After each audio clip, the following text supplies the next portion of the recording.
Rome, the eternal city, a place of emperors, gladiators, and empire.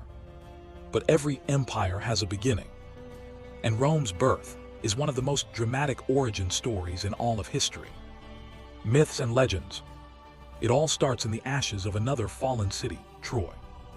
When the Greeks burned it to the ground, a Trojan prince named Aeneas escaped.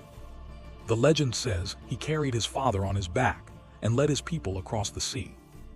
After years of wandering, he landed in Italy. There his descendants became the Latins, the ancestors of the Romans. By claiming this story, the Romans gave themselves heroic bloodlines, sons of Troy, cousins of the Greeks. But Rome had another, even more famous tale.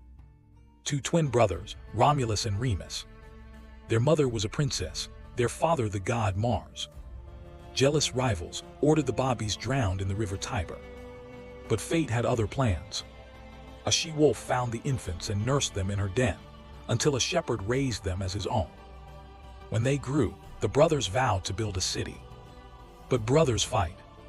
A quarrel broke out over which hill to build on. Romulus, in fury, killed Remus. He built his city on the Palatine Hill and named it after himself. Rome was born. Born in blood. Born in destiny. The Romans loved this story. It captured who they thought they were, chosen by the gods, tough enough to kill a brother and destined to rule. From huts to city, myth gave Rome its swagger, but archaeology shows us something else. By the 9th century BCE, the hills along the Tiber were dotted with tiny farming villages. Simple huts, thatched roofs, and small communities of herders and farmers. Not very impressive, but the location was perfect. The river gave trade and fresh water.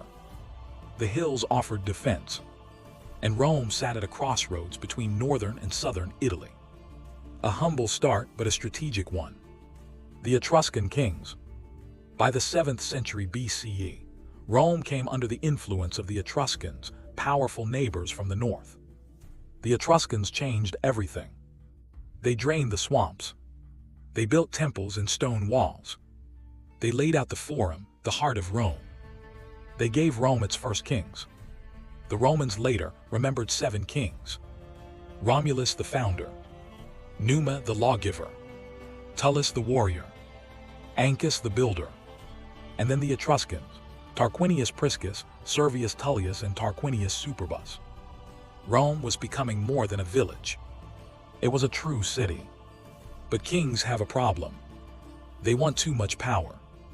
And Tarquin the Proud, the last king, wanted it all. He ruled with arrogance, ignored the Senate, and used fear to control his people. Then came a scandal. Tarquin's son assaulted a noblewoman named Lucretia. She chose death rather than live in shame. Her tragedy ignited outrage. Led by Lucius Junius Brutus, the Romans rose in rebellion. They overthrew the king. And in 509 BCE, they swore an oath: never again would Rome be ruled by kings. The birth of the Republic. From that moment, Rome became a republic. Power was divided. Magistrates were elected, the Senate advised, and the people voted in assemblies. The system was far from perfect. Rich families held most of the influence. But compared to kings, it was freedom. And the Romans loved it. The Republic gave them something else: identity. They were no longer subjects of a monarch. They were citizens. Citizens with a duty to defend Rome. A people forged in struggle. The early Republic wasn't peaceful. Rome fought constantly. Against the Etruscans, the Sabines, the Latins, and others. But war was the Romans' training ground. Every defeat taught them discipline. Every victory gave them confidence. Slowly their city became stronger, their armies sharper, and their ambition larger. The Romans also had a special talent. They borrowed what they liked from others. Greek gods became Roman gods. Etruscan engineering became Roman engineering. Latin traditions became Roman traditions. They weren't afraid to adapt, and that flexibility would one day make them masters of empire. The idea of Rome. The origins of Rome are more than huts and kings. They are an idea. The idea that Rome was special. that it was chosen by fate, that its people, disciplined, loyal, and resilient, could endure anything. From a she-wolf and two brothers, from farmers on the 7 hills, from Etruscan kings, and a vow to never again bow to a tyrant, Rome was born. It was not yet an empire, not yet the Colossus of Europe, but its foundations had been laid. And from those foundations, Rome would rise to rule the known world.